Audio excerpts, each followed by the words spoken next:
Juízes, capítulo 8, a partir do verso 22, diz assim a palavra do nosso Deus.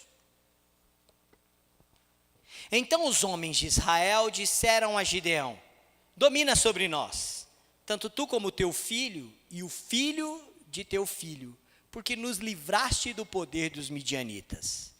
Porém Gideão lhes disse: não dominarei sobre vós, nem tampouco meu filho dominará sobre vós, o Senhor vos dominará. Disse-lhe mais Gideão: um pedido vos farei, dai-me vós, cada um, as argolas do seu despojo, porque tinham argolas de ouro, pois eram ismaelitas. Disseram eles: de bom grado as daremos, e estenderam uma capa, e cada um deles deitou ali uma argola do seu despojo. O peso das argolas de ouro que pediu foram 1.700 siclos de ouro, afora os ornamentos em forma de meia-lua, as arrecadadas e as vestes de púrpura que traziam os reis dos midianitas, e afora os ornamentos que os camelos traziam ao pescoço. Desse peso fez Gideão uma estola sacerdotal e a pôs na sua cidade em Ofra, e todo Israel se prostituiu ali após ela. A estola veio a ser um laço a Gideão e a sua casa. Assim foram abatidos os midianitas diante dos filhos de Israel, e nunca mais levantaram a cabeça. E ficou a terra em paz durante 40 anos nos dias de Gideão. Retirou-se Jerubaal, filho de Joás, e habitou em sua casa. Teve Gideão 70 filhos, todos provindos dele, porque tinha muitas mulheres. A sua concubina, que estava em Siquém, lhe deu também à luz um filho, e ele lhe pôs por nome Abimeleque. Faleceu Gideão, filho de Joás, em boa velhice, e foi sepultado no sepulcro de Joás, seu pai, em Ofra dos Asbieritas. Morto Gideão, tornaram a prostituir-se os filhos de Israel após os Baalins, e puseram a Baal-berite por Deus. Os filhos de Israel não se lembraram do Senhor seu Deus, que os livrara do poder de todos os seus inimigos ao redor. Nem usaram de benevolência com a casa de Jerubaal, a saber, Gideão, segundo todo o bem que ele fizera a Israel. Até o verso de número 35, eu gostaria de fazer mais uma oração. Senhor, obrigado a Deus pela leitura das Sagradas Escrituras, e te peço que o teu Santo Espírito nos ilumine para compreendermos a palavra de uma maneira transformadora, e não apenas intelectual, de uma maneira viva e verdadeira, e não apenas teórica. Por isso, ó Deus, usa-me como instrumento e fale ao teu povo esta noite, em nome de Jesus. Amém. Irmãos, nós estamos no capítulo 8, e há alguns domingos nós estávamos neste mesmo capítulo, do versículo 1 até o versículo 21, onde Gideão ainda está perseguindo com os 300 os seus inimigos, e age com crueldade para com moradores do próprio povo de Israel. Ele se torna vingativo, ele se torna uma pessoa soberba, ele está preocupado com as suas honras, em receber reconhecimento daqueles que não o consideram. Então, semana retrasada, eu trouxe aqui para a igreja o tema do perigo do sucesso, o sucesso perigoso, de como ter vitória pode, em algumas áreas da nossa vida, podem prejudicar o nosso coração. É este mesmo Gideão que nós estamos lidando no capítulo 8. Agora há uma interlocução dos israelitas. Eles procuram Gideão e pedem para que ele seja rei sobre eles, para que ele reine. O texto que nós acabamos de ler fala de uma resposta certa que Gideão deu, e também aponta para acontecimentos desastrosos na vida de Gideão. Por isso, há uma contradição na vida de Gideão. E eu quero propor o seguinte tema para a igreja: o problema da ortodoxia sem piedade. O problema da vida ortodoxa, de conceitos ortodoxos, sem nenhuma devoção, sem nenhuma piedade. É assim que nós encontramos o Gideão orgulhoso, o Gideão falastrão, o Gideão soberbo, que derrota não apenas os inimigos do Senhor, mas castiga severamente quem não o reconhece ou não reconhece os seus feitos. Ele é uma pessoa extremamente ortodoxa, mas ele é uma pessoa sem piedade. Eu quero dar algumas definições, porque a palavra ortodoxia e a palavra piedade não são palavras assim que todo mundo sabe o que significa. Eu coloquei aqui no telão, vou pedir ajuda aí da Laine, eu estou com o controle, mas acho que não está funcionando. Significado de ortodoxia. É bem simples, é do dicionário, eu não fiquei amenizando. É a interpretação da doutrina, ou sistema teológico implantado como único e verdadeiro pela igreja. É o nosso dogma religioso, ou seja, é a sã doutrina, é a doutrina que a igreja ou que o povo de Deus considera verdadeira. Gideão tinha uma doutrina que ele considerava verdadeira. Ele ouviu o relato e as leituras dos livros de Moisés e dos ensinamentos de Josué, de que é o Senhor que domina sobre eles. É o Senhor quem levantava juízes, mas quem governa o povo de Deus é o próprio Deus. Ele tinha ortodoxia. Mas a minha proposta do tema é o perigo que a ortodoxia sem piedade causa na vida da gente. Eu quero que você veja a definição de piedade. Significado de piedade são em dois momentos: devoção, amor pelas coisas religiosas, religiosidade. Eu peguei do dicionário, só para que você possa se familiarizar com a palavra ou com o que a palavra pode significar no nosso contexto. Mas em segunda instância, piedade também nos leva à compaixão pelo sofrimento do outro. A comiseração, misericórdia. Então, o significado de piedade aponta por devoção fervorosa, amor, aquilo que eu considero verdadeiro, a ortodoxia. E quando eu amo algo, eu me entrego a isso que eu amo, por amor, por devoção. E quando isso acontece, as pessoas que convivem comigo, elas são afetadas de uma maneira misericordiosa. Vida piedosa. As pessoas são abençoadas pela vida piedosa. Obrigado, Laine. Pode tirar. Bom, fazendo essas definições, eu quero falar do grande perigo, do grande problema de viver uma vida ortodoxa, viver com princípios ortodoxos, mas sem piedade. Em primeiro lugar, quem vive uma vida ortodoxa sem piedade, vive a contradição de uma confissão de fé sem atitudes. Eu vou repetir de novo. O problema de quem tem ortodoxia sem piedade, tem conceitos verdadeiros de fé, mas não tem devoção a estas verdades de fé que acredita, é uma pessoa que vive a contradição de uma profissão de fé sem atitudes práticas. Vamos olhar para Gideão. No verso de número 22, os israelitas o procuram e diz: domine sobre nós. Não só você, depois de você, que o seu filho te suceda, e o filho do seu filho tome o trono, porque você nos livrou dos midianitas. Você nos livrou dos israelitas. Eu quero lembrar vocês da Batalha dos 300 e de como Deus instruiu Gideão a não cair na armadilha de achar que era a mão dos israelitas que os estava livrando dos midianitas. Eles tinham muitos soldados, muitos, milhares de soldados.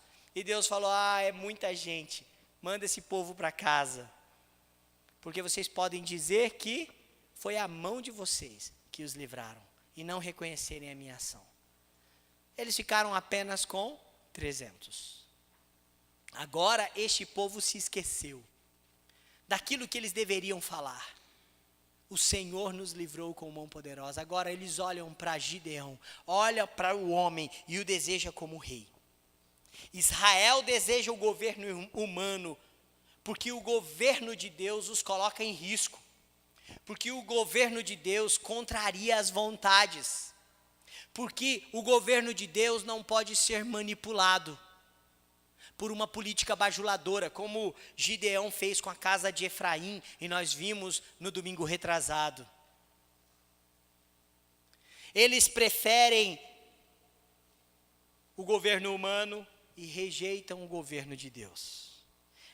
Tudo isso é o esforço do homem em satisfazer-se. Tudo isso é o esforço do homem em servir e salvar a si mesmo. Só que Gideão estava treinado. Gideão tinha convicções ortodoxas sobre quem Deus era. Ele entendia que o seu chamado era um chamado para ser juiz. E quem governa o povo de Israel é Deus. Ele tinha convicção disso, ele sabia disso. Que era assim que Deus agia. Então ele afirma, ele responde o desejo de Deus, a vontade de Deus e a verdade de Deus para aquele povo. Ele diz: eu não dominarei sobre vós, versículo 23, os meus filhos não vão dominar, o Senhor é quem vai reinar para vocês. Vocês querem um rei, o rei de vocês é Deus. Deus, o Senhor, os dominará. Que verdade maravilhosa, que compreensão magnífica do governo e da ação de Deus no povo de Israel. Gideão tinha a percepção correta, acertada dos propósitos e dos planos de Deus. Não é de homens que sentem em tronos que vocês precisam de serem governados por Deus. E esta é uma premissa que ainda segue no Novo Testamento. A oração que o nosso Senhor Jesus nos ensinou, a oração do Pai Nosso, no Evangelho de Mateus, nos ensina a pedir pelo reino. Que venha o teu reino, que a tua vontade se estabeleça, tanto nos céus quanto na terra. Porque dele é o reino, o poder e a glória para todos sempre. Esta é a premissa da igreja que pertence ao reino de Deus e é governada por este Deus. Ortodoxamente, doutrinariamente, Gideão tem convicções verdadeiras, que a Bíblia concorda, que a lei instruía. Mas o problema de Gideão era o coração. E este fato nos iguala a Gideão muitas vezes. Somos muito parecidos com Gideão, irmãos. Porque temos convicções de fé verdadeiras. Temos consciências da verdadeira doutrina da palavra, mas às vezes essas verdades não convencem os nossos corações, e então a nossa prática é diferente. Depois do versículo 23, se Juízes tivesse terminado por aí, teria sido fantástico. 2 versículos que a Bíblia expõe a verdade de Gideão. E ele vai gastar mais 5, 6 versículos para mostrar a parafernália de coisas que Gideão inventou na sua vida e na vida do povo de Israel, que contradizia tudo o que ele estava afirmando. A partir do verso 24, a contradição da profissão de fé de Gideão. Aquilo que ele dizia com palavras, o seu coração mostrava outras coisas. As suas atitudes mostravam outras coisas. Ele dizia: eu não serei rei, mas ele começa a se apropriar da honra que cabe a um rei. Nos versículos anteriores, que nós já expomos aqui, Gideão quer reconhecimento do próprio povo de Israel e pune com vingança e espinhos e morte aqueles que não reconhecem a sua vitória contra os midianitas. Gideão diz com a boca: não, Deus é quem deve reinar, mas no seu coração, nas suas atitudes, ele se apropria da honra que cabe a um rei. Nos versos 25 e 26, ele recebe a recompensa financeira do rei pelos despojos e fica rico. É muito ouro dos despojos. E mais, embora os israelitas que tentaram entronizá-lo ou coroá-lo, e ele o nega, quando ele pede o despojo de rei, facilmente o povo de Israel estende uma capa e depositam ali. É contraditório, é uma contradição da vida proclamada de fé para a atitude que ele está fazendo. Eu não dominarei, mas quero a minha parte no despojo, como se eu fosse um rei. Eu quero o reconhecimento. Há um outro detalhe, verso de número 30 e 31, fala que ele teve 70 filhos. Mas há um nome de um filho, o filho da concubina, o filho bastardo, em que ele dá o nome. O verso 31 diz que ele dá o nome do filho. Qual é o nome desse filho? Abimeleque. Você sabe o que significa Abimeleque? O meu pai é rei. Você percebe o perigo, o problema de uma ortodoxia sem piedade, sem devoção? Ela faz com que a gente tenha concepções doutrinárias que são verdadeiras, biblicamente verdadeiras. Nós somos capazes de dizê-las, de proclamá-las, de afirmá-las e até de defender e brigar por elas nas redes sociais.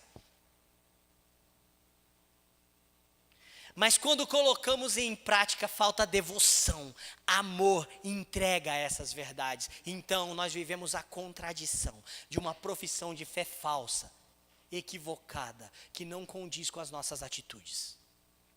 Gideão diz: eu não serei rei, porque Deus é rei, mas no seu coração queria o reconhecimento de rei para o seu povo.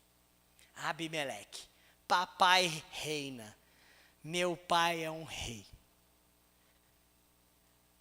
No próximo domingo, nós vamos falar um pouco mais sobre Abimeleque. E você vai ver o grande prejuízo que este filho de Gideão e que essa postura do coração de Gideão trouxe ao povo de Israel. Mas você percebe que essa contradição é prejudicial, que essa ortodoxia sem piedade é um problema. No Evangelho de Mateus, e eu coloquei esse texto no telão, capítulo 15, verso 8, Jesus diz para os fariseus e para os seus discípulos: este povo honra-me com os lábios, mas o seu coração está longe de mim. Este é o problema da ortodoxia sem piedade. É que as verdades ficam apenas no campo racional e não dominam o nosso coração e as nossas atitudes. O segundo problema que eu quero destacar é o perigo que a ortodoxia sem piedade causa em nós, porque ele gera religiosidade sem verdade.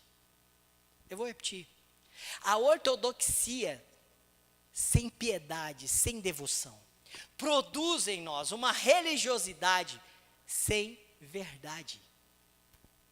Gideão recebeu o ouro e lá no versículo 27, com uma parte do ouro, ele produz um utensílio religioso, uma veste sacerdotal, não é isso? Uma estola sacerdotal. O verso 27 diz, desse peso fez Gideão uma estola sacerdotal e a pôs na sua cidade em Ofra. Uma veste religiosa.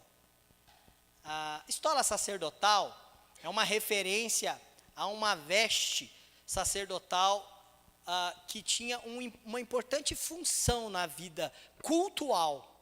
Ele representava a liderança sacerdotal, a liderança de culto do povo de Israel.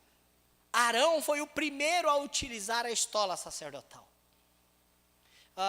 O que acontece com esta veste sacerdotal é que ela tem algumas joias nela, que são chamadas o Urim e o Tumim, onde o povo de Israel usava essas pedras para lançar sorte, ou de uma maneira bem grotesca aqui, tentar descobrir qual a vontade de Deus através daquelas pedras do Urim e do Tumim.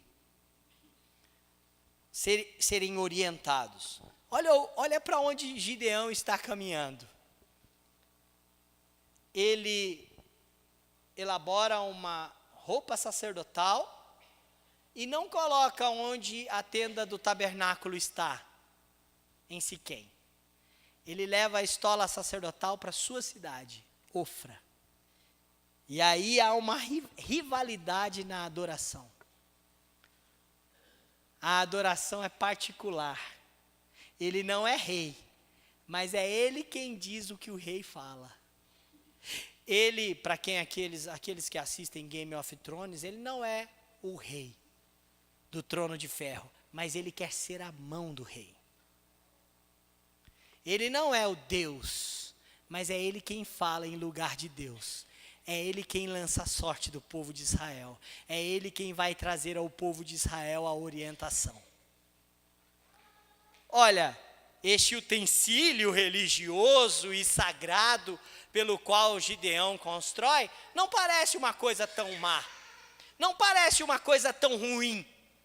Mas o verso 27 continua dizendo: e todo Israel se prostituiu ali, após ela. A estola veio a ser um laço a Gideão e a sua casa. A ideia de laço aqui é de armadilha. A roupa sacerdotal, a veste sacerdotal virou uma armadilha para Gideão e para sua casa e para o povo de Israel, porque eles se dobraram à idolatria do coração. Por isso, o texto usa a expressão de infidelidade e prostituição. A prostituição não saiu de dentro da religião judaica, eles continuaram sendo judeus, eles continuaram a manter os ritos hebreus e judaicos que o próprio Senhor tinha instruído ali, mas de uma maneira tão equivocada, tão doente, tão manipulada, que não podia ser reconhecido mais como verdade. É uma religião falsa. É uma religião que levou o povo de Israel à prostituição. Por isso, vida religiosa sem verdade é erro, é engano, é pecado. Meu irmão, minha irmã, Gideão tentou manipular o povo de Israel com a fé. Isso quase não acontece nos nossos tempos, né? Isso quase não acontece em nossos dias, onde nós conhecemos templos evangélicos, terreiros, arraiais do povo que deveria ser o povo de Deus, que vivem uma religiosidade falsa, de prostituição e idolatria.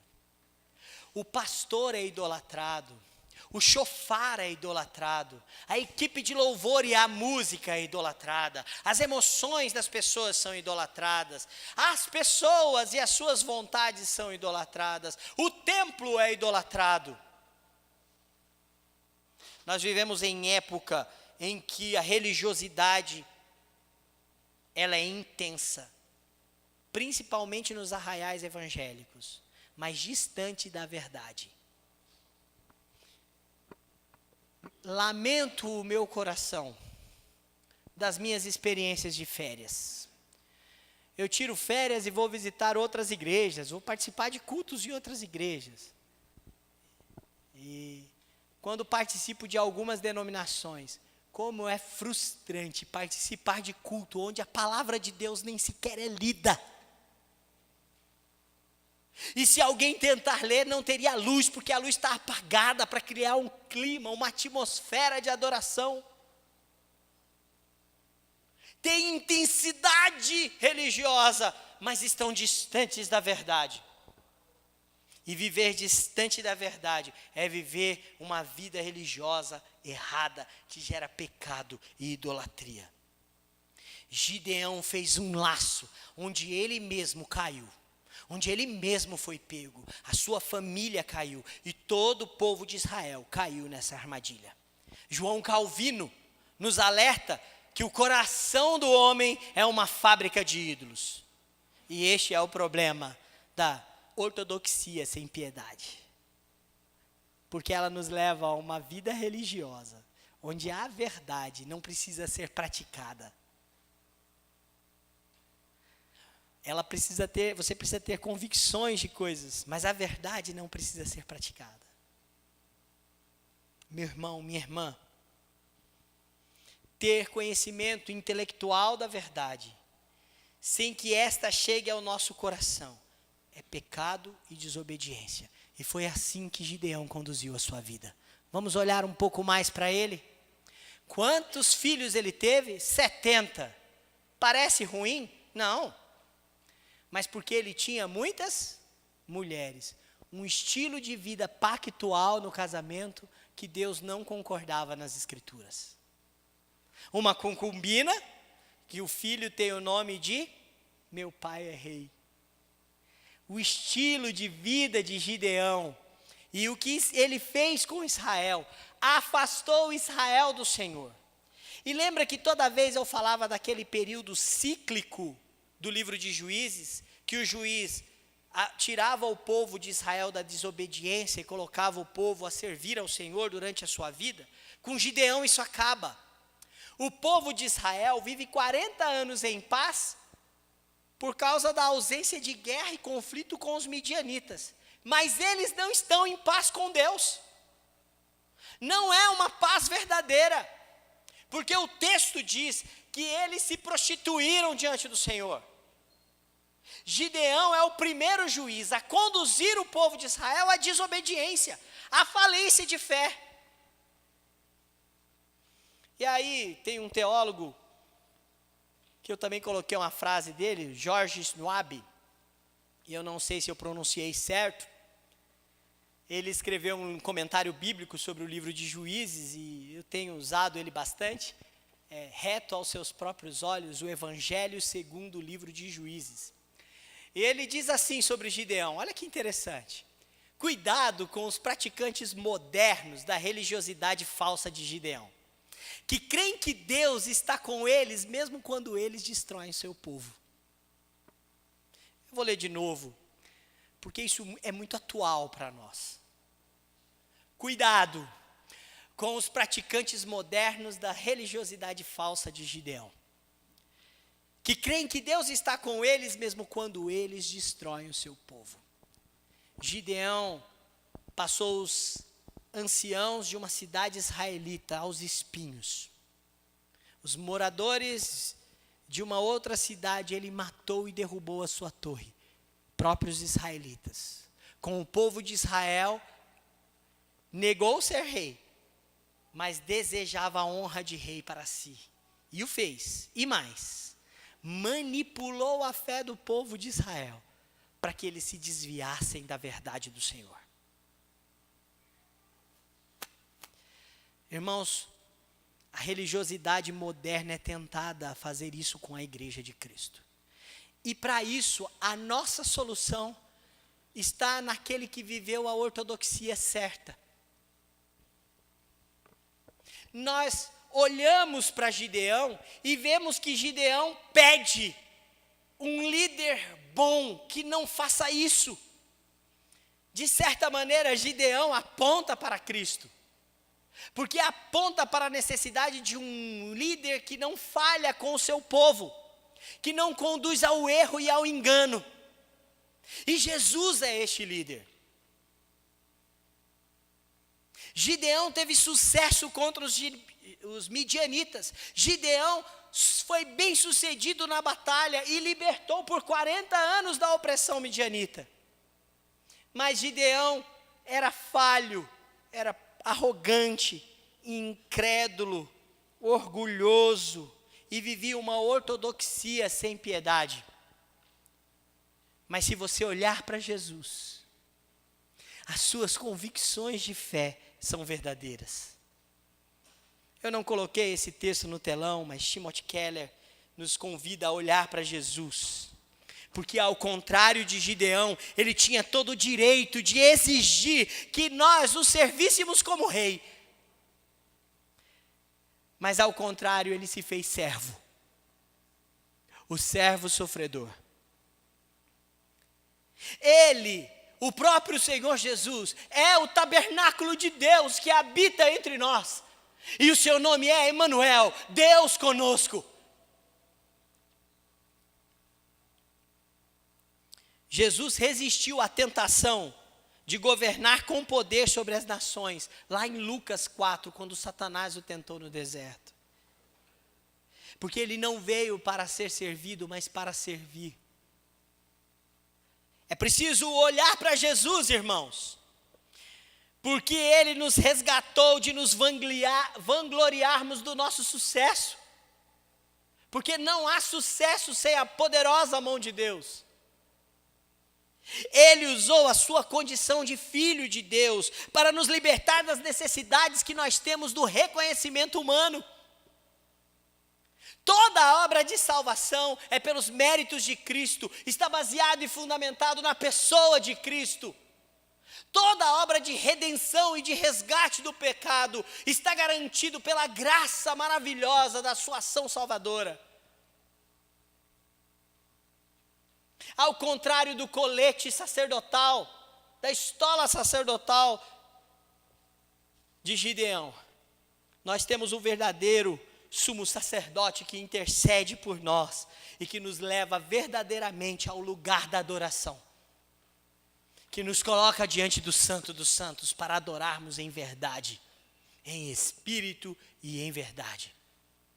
Só Jesus pode fazê-lo.